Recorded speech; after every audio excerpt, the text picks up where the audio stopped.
సకలు నాకు ఈ మధ్య ఓ కొత్త విషయం తెలిసిందండి. మనం పెద్దవాళ్ళం అన్న విషయాన్ని కాసేపు పక్కన పెట్టి మనం కూడా పిల్లలమైపోయి వాళ్ళతో కలిసిపోయి ఆడుకుంటే, వాళ్ళకి కథలు కబుర్లు చెప్తే మన మనసుకి ఎంతో హాయిగా ఉంటుందండి.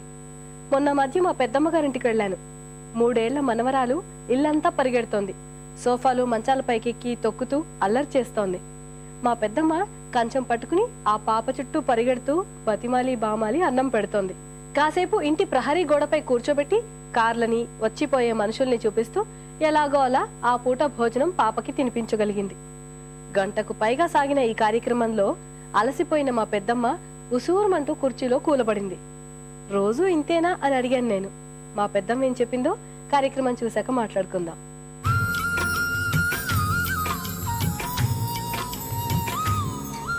Hi hello and welcome to Soundarya Lahari. ఈరోజు నేను ఉన్నాను సోమాజిగూడలో అనూస్ బ్యూటీ క్లినిక్లో. మనతో పాటు ప్రముఖ కాస్మెటాలజిస్ట్ అనురాధ గారు ఉన్నారు.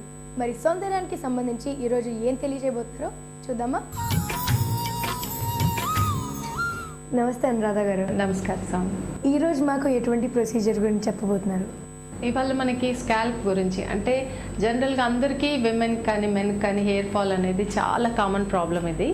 సో చాలామంది హెయిర్ ఫాల్ గురించి అడుగుతూ ఉంటారు. హెయిర్ ఫాల్ ఎక్కువగా ఉంటుంది, తర్వాత రీగ్రోత్ తగ్గిపోతుంది. దీనికి కారణం ఏంటంటే ఇప్పుడు మనకున్న లైఫ్ స్టైల్, అంటే టెన్షన్, పొల్యూషన్, స్ట్రెస్, వీటన్నిటితో ఏంటంటే ఇంతకు ముందు కాలంలో ఎప్పుడైనా అంటే జ్వరం వలన ఏదైనా రీజన్ వల్ల ఫాల్ ఉన్నా మళ్ళీ రీగ్రోత్ వచ్చేసేది. ఇప్పుడు మనకి పొల్యూషన్ ఎక్కువైపోయింది, టెన్షన్ స్ట్రెస్ వలన డెడ్ సెల్ బిల్డప్ ఎక్కువైపోయింది. సో ఒకసారి హెయిర్ ఊడిపోయిన తర్వాత డెడ్ సెల్ బిల్డప్ ఎక్కువైపోయి మనకి మురికి అట్లాంటిదంతా పూర్ క్లాగ్ అయిపోతుంది అనమాట. దాంతో మళ్ళీ న్యూ గ్రోత్ రాదు. ఇది ఒకటే దాంతో ఏమవుతుంది, స్లోగా ఫాలికల్ కూడా డెడ్ అయిపోతుంది. ఇలా స్లోగా థిన్నింగ్ ప్రాసెస్ స్టార్ట్ అవుతుంది. ఇప్పుడు మనం అసలు ఎలా ఫాల్ అయిన తర్వాత ఏమేమి చేంజెస్ వస్తాయి, ఎందుకు మళ్ళీ రీగ్రోత్ రాదు, దాన్ని మనం ఎలా ట్రీట్మెంట్ తీసుకుంటే హెయిర్ గ్రోయేట్ చేసుకోవచ్చు అనేది ప్రాక్టికల్గా మనం తెలుసుకుందాం. ఇప్పుడు మనం బేసిక్గా చూడబోయే ప్రొసీజర్ ఏంటంటే, ఇప్పుడు మనం లేజర్ కోంబింగ్ చూపిస్తున్నాము. Laser combing. అయితే ఈ కోంబింగ్ చూడడానికి ముందు మనం తెలుసుకోవాల్సింది ఏంటంటే, మనం ఎప్పుడైతే ఫాలికల్ క్లాగ్ అవుతూ పోతూ ఉంటుందో దాన్ని ఓపెన్ చేయాలి బేసిక్గా. సో అంటే ఆ ఓపెన్ చేయడానికి ఏంటంటే డిఫరెంట్ ప్రొసీజర్స్ ఫాలో చేస్తాం. మైక్రోడర్మా ప్రొసీజర్ అనేది ఇది మెకానికల్ ఎక్స్ఫోలియేషన్. ఇది మనం అల్యూమినియం క్రిస్టల్స్తో వాక్యూమ్ ఎఫెక్ట్తో వాడుతూ డెడ్ సెల్ని ఓపెన్ చేస్తాం అన్నమాట. స్కాల్ప్లో డెడ్ సెల్ని క్లియర్ చేస్తాం. సో దానివల్ల పోర్ ఓపెన్ అవుతుంది. కొన్ని కేసెస్లో ఆయిలీ స్కాల్ప్ అని, కొన్ని స్పెసిఫిక్ కేసెస్లో మోస్ట్ ఆఫ్ ద టైమ్స్ ఏంటంటే ఈవెన్ ఫ్రూట్ యాసిడ్ పీల్స్, కొన్ని స్కాల్ప్ కోసం స్పెషల్గా డిజైన్ చేయబడ్డ కెమికల్ పీల్స్ కూడా వాడతాం అది ఆయిలీనెస్ తగ్గించడానికి, plus even dead cells remove చేయడానికి. సో దానివల్ల దాంతో ఎక్స్ఫోలియేట్ చేస్తాం.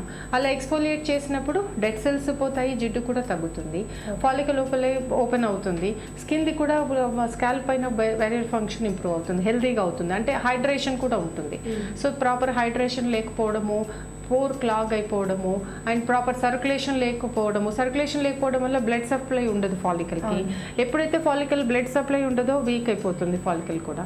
సో సర్క్యులేషన్ ఇంప్రూవ్ చేయాలి. బ్లడ్ సప్లై ఉన్నప్పుడు ఫుడ్, న్యూట్రిషన్ అంతా ప్రాపర్గా సప్లై అవుతుంది ఫాలికల్కి. సో దాన్ని ఇంప్రూవ్ చేయాలి. ఇలా చేసినట్టయితే ఏమవుతుందంటే మళ్ళీ హెయిర్ హెల్తీగా గ్రో అవ్వడం స్టార్ట్ అవుతుంది. సో ఇప్పుడు మనం ఈ ప్రొసీజర్లో భాగంగానే లేజర్ కోంబ్ కూడా వాడతాం. లేజర్ కోంబ్ ఏంటంటే ఇప్పుడు మనం కెమికల్ పీల్ ఫస్ట్ ఏం చేస్తామంటే పీల్ ఉపయోగించి ఎక్స్ఫోలియేట్ చేస్తాము. సో మెకానికల్ కానీ కెమికల్ కానీ అలా ఓపెన్ అయిన దాన్ని హైడ్రేట్ చేస్తాం బాగా, అంటే హైడ్రేటింగ్ దాంతో బాగా ప్రాపర్గా హైడ్రేట్ చేస్తాం స్కాల్ప్ని. దాంతోపాటు మనం లేజర్ లాంటివి వాడతాము. లేజర్ వాడినప్పుడు ఏంటంటే అది స్టిమ్యులేట్ చేస్తుంది బాగా. అలాగే హై ఫ్రీక్వెన్సీ వాడతాం. హై ఫ్రీక్వెన్సీ ఏంటంటే ఇది యాంటీ బ్యాక్టీరియల్ అనమాట. స్కాల్ప్ పైన ఉన్న రకరకాల బ్యాక్టీరియాని దాన్ని కంట్రోల్లో పెడుతుంది. సో ఈ లేజర్ కోంబ్ ఏంటంటే ఫాలికల్ స్టిమ్యులేట్ చేస్తుంది బేసిక్గా.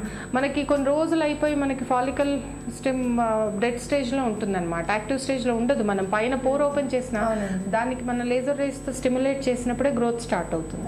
సో ఈ లేజర్ కోంబ్ ఇప్పుడు మనం ఉపయోగించే లేజర్ కోంబ్తో ఏంటంటే సర్క్యులేషన్ ఇంప్రూవ్ అవుతుంది, ప్రాపర్ బ్లడ్ సప్లై అది ఉంటుంది, దాంతో న్యూట్రిషన్ ఎక్కువగా అందుతుంది ఫాలికల్కి, దెన్ మళ్ళీ గ్రో అవ్వడం స్టార్ట్ అవుతుంది. ఇప్పుడు కోంబింగ్ ఎలా చేసుకోవాలో చూద్దాం. ఓకేనండి.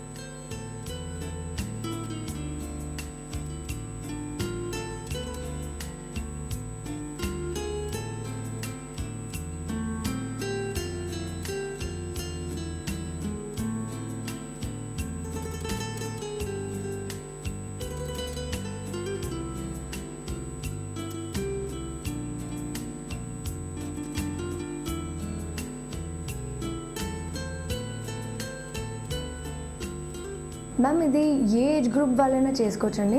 ఏ ఏజ్ గ్రూప్ వాళ్ళైనా చేసుకోవచ్చమ్మా. 18 ఇయర్స్ నుంచి జనరల్గా at any age. So laser comb వాడినట్టయితే రూట్ ప్రాపర్గా స్టిమ్యులేట్ అవుతుంది. ఎప్పుడైతే పోర్ ఓపెన్ ఉంటుందో గ్రోత్ వస్తుంది. అలా కాకుండా ఓన్లీ మనం కోమ్ కొనుక్కొని మనం వాడుకోవచ్చు ఇంట్లో అనుకుంటే, అంటే మెయింటెనెన్స్ పార్ట్ ఆఫ్ ఇట్ బాగానే ఉంటుంది. బట్ ఎప్పుడైతే పోర్ క్లోజ్ ఉంటుందో అది ఓపెన్ చేయకపోతే ఎంత స్టిమ్యులేట్ అయినా గ్రో అవ్వడానికి అక్కడ స్పేస్ లేదు.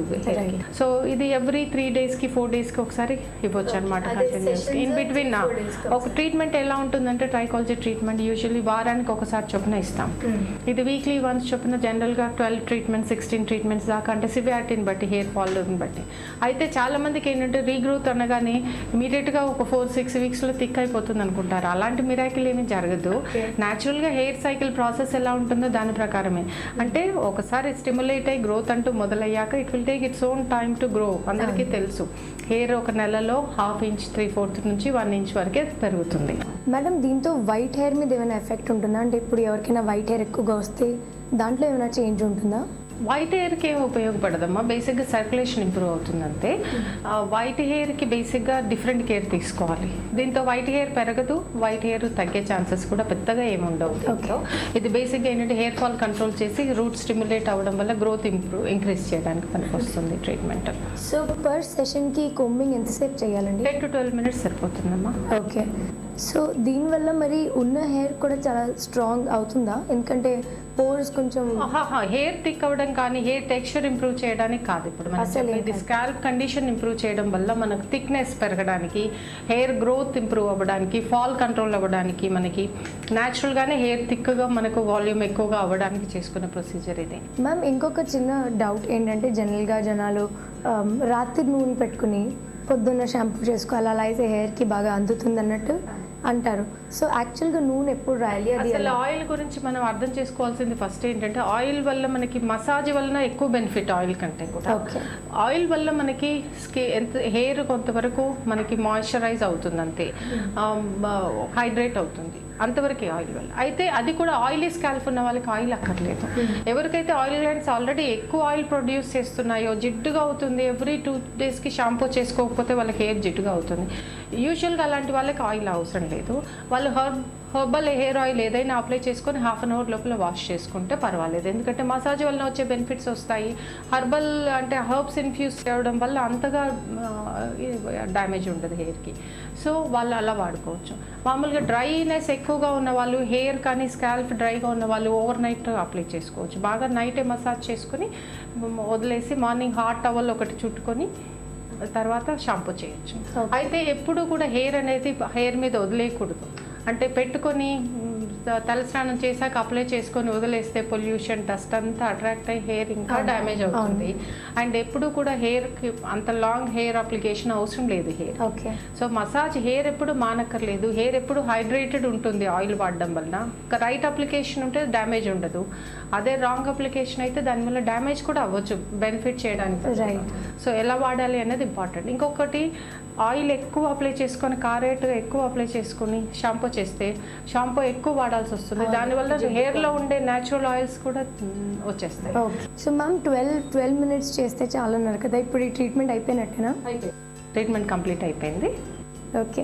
సో చూసారు కదండి, చక్కగా కొత్త హెయిర్ గ్రోత్, అంటే ఆల్రెడీ డెడ్ ఫాలికల్స్లోంచి కూడా మీకు డెడ్ కాదు బట్ కొంచెం హెయిర్ గ్రోత్కి హెల్ప్ అయ్యేటట్టు ఈ లేజర్ కోమ్ ఎంతో యూస్ఫుల్. ఇంత మంచి ప్రొసీజర్ గురించి మా అందరికీ తెలియజేసినందుకు చాలా చాలా థ్యాంక్స్ అండి. You're welcome.